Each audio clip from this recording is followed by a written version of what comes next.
नमस्कार. मुंबई तकच्या या विशेष मुलाखतीमध्ये तुमच्या सगळ्यांचं स्वागत आहे. गेल्या अनेक दिवसांपासून आपण एक टर्म ऐकतोय, HPV, आणि अर्थातच त्याचा संदर्भ आहे तो म्हणजे कोरोनाशी. लोकांमध्ये भीती पसरवली गेली. पुन्हा लॉकडाऊन लागेल का, पुन्हा आपल्याला क्वारंटीन व्हावं लागेल का, असे अनेक प्रश्न लोकांच्या मनात होते. मात्र हा व्हायरस नवा नसून हा व्हायरस जुनाच आहे असं म्हटलं जात आहे. मात्र तरीही ही सतर्कता का बाळगायची असा प्रश्न विचारला जातोय. याबाबतच चर्चा करायला माझ्याबरोबर डॉक्टर शेखर मांडे सर आहेत. आपण त्यांच्याकडनं जाणून घेऊयात की नेमकं या व्हायरसचा अर्थ काय आहे, किती जीवघेणा हा असू शकतो किंवा नसू शकतो, या सगळ्या प्रश्नांची उत्तरं त्यांच्याकडनं जाणून घेऊयात. सर, तुमचं खूप स्वागत आहे मुंबई तक वरती. नमस्कार. सगळ्यात पहिले तर मला वाटतं विषयालाच हात घालते की HMPV हा जो व्हायरस आहे, तो नक्की कधी आलेला आहे. म्हणजे तो नवीन व्हायरस नाही असं म्हटलं जात आहे. तर तो व्हायरस नक्की अस्तित्वात कधी आला आणि त्याचे परिणाम इतक्या वर्षांमध्ये आपल्याला का दिसले नाही? तर HMPV बऱ्यापैकी जुना व्हायरस आहे. 2001 मध्ये पहिल्यांदा हॉलंडमध्ये हं. लोकांनी आयडेंटिफाय केला की एक पर्टिक्युलर जो रोग असतो तो HMPV मुळे होतो. तो रोग म्हणजे आपलं सर्दी पडसं जे असतं तसं. अच्छा. आणि याची लक्षणं काय आहेत की अशी खूप माइल्ड आहेत. म्हणजे खूप असं हे नाही आहे की सिव्हिअर असा फॉर्म होत नाही. आपण त्या हं. रेस्पिरेटरी जे डिसिजेस म्हणतो ना, त्याच्यामुळे हं. जनरली आपलं सर्दी पडसं खोकला वगैरे असं होतो. Right. तर ते HMPV मुळे होतं, पण ते बऱ्याच इतर कारणांमुळे पण होऊ शकतं. हं. तर सर्दी पडसा खोकला जो आहे आपल्याला कधी कधी कॉमन कोल्ड व्हायरस आहे. आम्ही त्याला हा. टेक्निकल टर्ममध्ये रिनो व्हायरस म्हणतो, त्याच्यामुळे होऊ शकतो. हं. आपल्याला सर्दी पडसा खोकला इन्फ्लुएन्झा व्हायरसमुळे होऊ शकतो. हलका अच्छा. ताप कधी कधी येतो. पण प्रत्येक वेळेस आपल्याला डॉक्टर सांगत नाही की कोणत्या व्हायरसमुळे झालंय.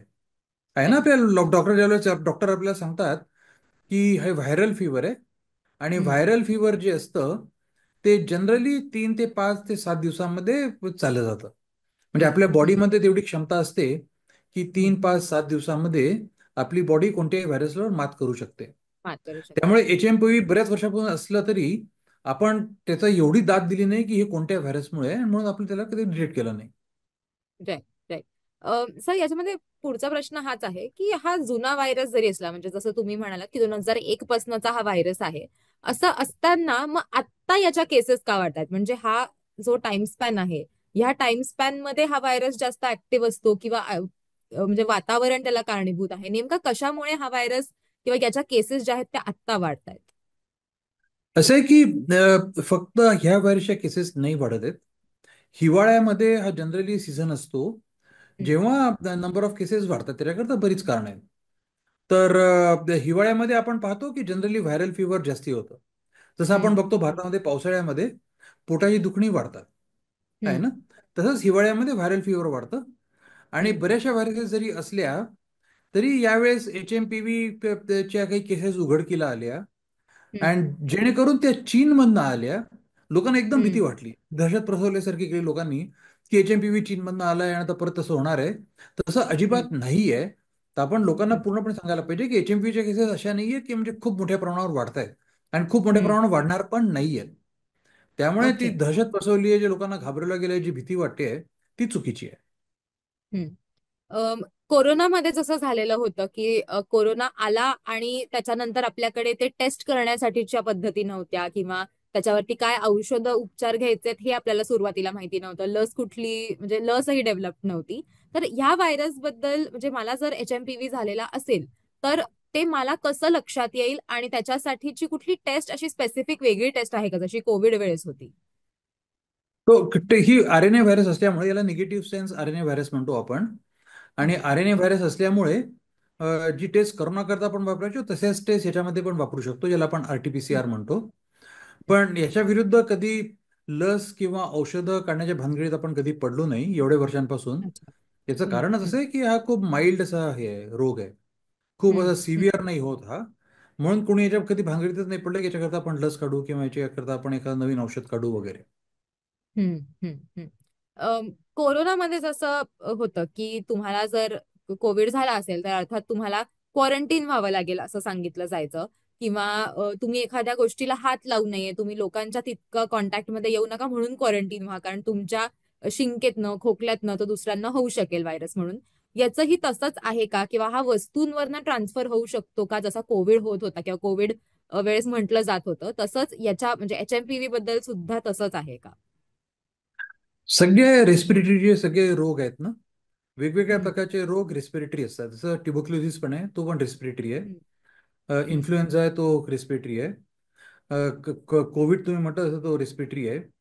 रेस्पिरेटरीचा अर्थ काय आहे, की आपण जेव्हा बोलतो, खोकतो, शिंकतो, गातो, तेव्हा आपल्या तोंडातनं बरेचसे एरोसॉल्स बाहेर पडतात आणि राईट. ते एरोसॉल्स हवेत तरंगत राहतात. आणि हम्म, दुसरा जर कोणी व्यक्ती की ज्याला तो रोग झालेला नाही आहे, त्यांनी हम्म, श्वास हम्म, घेताना जर ते एरोसॉल त्याच्या जर फुफ्फुसात गेले, तर त्या हम्म, व्यक्तीला पण तो रोग होऊ शकतो. आणि हम्म, म्हणून करोनाच्या वेळेस आपण जे लोकांना काळजी घ्या म्हणत होतो, की मास्क लावा. म्हणजे हम्म, पर्टिक्युलरली या केसमध्ये HMPV मध्ये जो हम्म, माणूस शिंकतोय, खोकतोय, त्याला ताप आलाय, त्या माणसाने तर अवश्य मास्क लावावा. हम्म, आणि क्वारंटाईन होणं चांगलंच असतं, कारण म्हणजे क्वारंटाईन आपण केव्हाही झालं की आपण तसं म्हणतो ना, की लहान मुलांना जर तुम्हाला ताप आला असेल तर आपण त्यांना शाळेत नाही पाठवत, किंवा सर्दी खोकला हम्म, झाली तर आपण हम्म, शाळेत नाही पाठवत. तर हम्म, याच्याकरता हम्म, म्हणजे तो मुलगा किंवा मुलगी इतरांना तो रोग देणार नाही, शिंकून खोकून वगैरे. तो राईट. रोग एवढा पसरणार नाही. कोणी हम्म, केव्हाही आपल्याला जर व्हायरल फिवर झालं तर आपण लोकांना म्हणतो की घरी बसून राहा, उगीच चार लोकांमध्ये हम्म, जाऊन तिकडे उन्हाडके नको करू म्हणून. तर हम्म, ह्याच्याकरता हम्म, की तो रोग म्हणजे त्याप्रमाणे पसरणार नाही म्हणून. आणि हम्म, त्याच काळज्या आपण HMPV मध्ये पण घेणं आवश्यक आहे. हम्म, हम्म. पण तुम्ही जसं म्हणालात की याच्यासाठी कुठलीही लस आपण तयार करायच्या भानगडीतच कधी पडलो नाही. हा हा व्हायरस खरंच जीवघेणा ठरू शकतो का, आणि तो सगळ्यात जास्त कोणाला अफेक्ट करतोय? म्हणजे आता आपण ज्या केसेस बघतोय किंवा ज्या बातम्या येत आहेत त्याच्यानुसार तरी जी सगळ्यात लहान मुलं आहेत, इन्फंट्स ज्यांना म्हणतो, त्यांना खरं तर तो जास्त त्यांच्या केसेस आहेत किंवा त्यांच्या केसेस दिसत आहेत. आणि एल्डरलीज मध्ये जसं कोविडमध्ये होतं की 65+ लोकांना आहे. तर याच्यातही तसंच आहे का? म्हणजे हा खरंच जीवघेणा ठरू शकतो का? म्हणजे जी भीती आपल्याला लोकांच्या मनामध्ये आता दिसतीये की बापरे पुन्हा लॉकडाऊन लागेल, बापरे परत मला डायबिटीज आहे तर मग मी जास्त रिस्क फॅक्टर मध्ये मी येतो का? तर ते नेमकं काय आहे? तो क्रायटेरिया काय आहे? नाही, हा जीव गुन्हा तर अजिबात ठरणार नाहीये तेवढं. आपल्याला हम्म, मुलांमध्ये आणि वयस्कर लोकांमध्ये याच्याकरता दिसतोय की त्यांची इम्युन सिस्टीम जी असते ती हम्म, थोडी कमी झालेली असते. हम्म, ठीक आहे. आणि जनरली इम्युनो कॉम्प्रोमाइज जर कोणी असेल, म्हणजे आपल्या शरीरामध्ये जी प्रतिरोधकता असते ना, हम्म, ती जर थोडी कमी झाली तर कोणत्याही रोग होण्याची प्रॉबिलिटी आहे ती वाढते. आणि हम्म, साहजिक आहे म्हणून, की जर HMPV जर इतर कोणाला झाला असेल आणि त्याच्या आजूबाजूला जर कोणी इम्युनो कॉम्प्रोमाइज असेल आहे, किंवा लहान हम्म, मुलगा असेल, लहान मुलगा मुलगी 5 वर्षाच्या हम्म, खालचा, किंवा 65 वर्षाच्या वरचे लोक असतील, ज्यांच्यामध्ये नॅचरली इम्युन सिस्टीम एकतर वीक झालेली आहे किंवा अजून हम्म, पूर्णपणे डेव्हलप व्हायचे मुलांमध्ये, तेव्हा हम्म, हा रोग होऊ शकतो. पण जीव होणं राईट. अजिबात नाही. की म्हणजे की लोक जे घाबरतात की जीव होऊ शकतो का, तसं हम्म, होणं शक्य नाही. म्हणजे त्याच्यामध्ये असं फार नाही. कमी आहे, म्हणजे खूपच प्रमाण, त्याचं प्रॉबिलिटी खूप कमी आहे. ओके. आणि एक शेवटचा प्रश्न असा की म्हणजे आता अगदीच तुम्ही सोप्या भाषेत समजावून सांगताय म्हणून हा प्रश्न, की आपण जेव्हा कोरोनाबद्दल म्हणत होतो तर कोरोनाचे सिम्पटम्स हे सिव्हिअर होते, म्हणजे बॉडी पेन किंवा फटीग वाटणं किंवा अगदीच तुम्हाला उभं न राहता येणं, कम्प्लिटली तुमचं रेस्पिरेटरी तुम्हाला त्रास होणं, हे सगळं आपल्याला कोविडमध्ये आपण अनेक पेशंट्समध्ये बघितलं, एस्पेशली ज्यांना ऑलरेडी अंडरलाईन कंडिशन्स होतात, म्हणजे ज्यांना आधीपासूनच डायबिटीज किंवा असे आजार होते त्यांच्यामध्ये हे जास्त होतं. HMPV हा नॉर्मल सर्दी खोकल्यापेक्षा थोडासा जास्त तीव्र, मात्र कोरोनापेक्षा कमी असा आहे, असं आपण या घडीला म्हणू शकतो का? म्हणजे असं आपण टर्म करू शकतो का HMPV ला? हो, ते रेस्पिरेटरी व्हायरस आहे. करोनामध्ये काय होतं की दोन प्रकारचं रिस्पॉन्स होतं बॉडीचं. पहिल्या हम्म, याच्यामध्ये जवळजवळ 5 ते 7 दिवसामध्ये व्हायरस खूप झपाट्याने आपल्या शरीरात वाढायची. त्यामुळे आपल्याला हम्म, खूप ताप वगैरे यायचा. आणि खूप ताप म्हणजे 102, 103 वगैरे ताप. आणि तो कमी नाही व्हायचा, म्हणजे की आपण जर क्रोसिन किंवा पॅरासिटामॉल घेतलं हम्म, तर तो ताप एकदम कमी नाही व्हायचा आणि थोडं अंग दुखायचं आणि असे प्रकार व्हायचे. पण हम्म, जवळजवळ 7 ते 9 दिवसामध्ये आपल्या शरीरातनं व्हायरस पूर्ण गेलेली असायची. म्हणजे जे हम्म, इम्युनो कॉम्पिटंट लोक आहेत त्यांच्या शरीरातून ते व्हायरस पूर्णपणे जायची. पण हम्म, त्या हम्म, घटकेला 9 दिवसामध्ये जवळजवळ काय होतं, की आपल्या शरीराची इम्युन सिस्टीम आहे ती खूप जोरात रिॲक्ट करते त्या व्हायरसवरती. इतक्या जोरात रिॲक्ट करते, ज्याला आपण सायटोकाईन स्टॉर्म म्हणायचो, माहिती असेल हे. आणि त्याच्यामुळे मग आपल्या फुफ्फुसांची जी क्षमता होती ती कमी कमी व्हायची, कारण ती रेस्पिरेटरी व्हायरस असल्यामुळे सगळे अँटीबॉडीज त्या आपल्या फुफ्फुसांकडे यायला लागल्या, की मग हम्म, त्यांची क्षमता कमी व्हायची. आणि त्याच्यामुळे मग आपल्याला श्वासोश्वासाचा त्रास व्हायचा, ऑक्सिजनचं त्रास लेवल व्हायचा. कमी पडायचं हम्म, आणि हे हम्म, सगळे प्रकार तेव्हा व्हायचे. आणि ते राईट. जनरली 9-10 दिवसांच्या नंतर व्हायचे. तर पहिले हम्म. 9-10 दिवस आपली बॉडी फक्त व्हायरसला अटॅक करायची हम्म. आणि व्हायरस आपल्या शरीरात पूर्ण जाऊन चुकलेली असायची पहिल्या नऊ हम्म. दिवसामध्ये. राईट. पण बॉडीला हायपर इम्युन रिएक्शन झाल्यामुळे हम्म. तो सायटोकाईन स्टॉर्म यायचा आणि हम्म. त्याच्यामुळे हे व्हायचं. ओके. ओके. HMPV जी आहे ती रेस्पिरेटरी व्हायरस आहे. हम्म. त्याच्यामध्ये असं नाही आहे. बॉडीचं हायपर रिॲक्शन होणार नाही आहे. याचं हम्म. कारण की ही व्हायरस एवढ्या वर्षांपासून आपल्या शरीरात येत राहिलेली आहे, आपल्या इन्फेक्शन होत राहिलं आहे हम्म. आणि त्याच्यामुळे आपला बॉडीचा रिस्पॉन्स जो आहे एवढा हायपर नाही राहणार. हम्म. हम्म. आणखीन एक फक्त शेवटचा प्रश्न घेते. मला वाटतं बेसिक लोकांचे जे डाऊट्स होते ते तर या सगळ्या प्रश्नांमधनं क्लिअर होतीलच.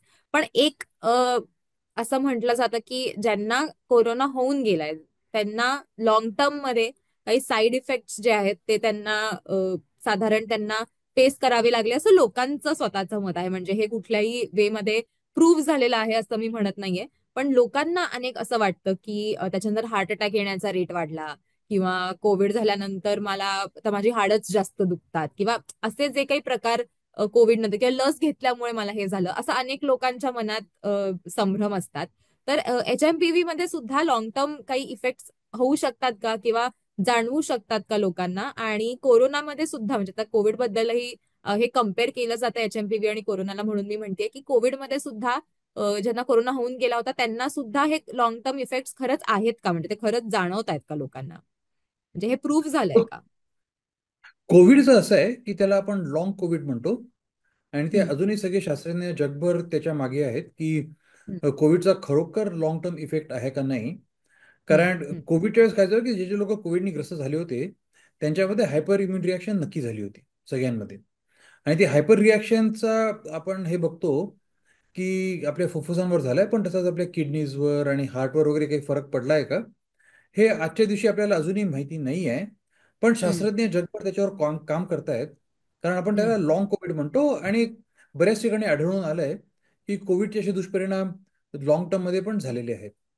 हम्म. HMPV हम्म. मध्ये तसं नाहीये. ओके.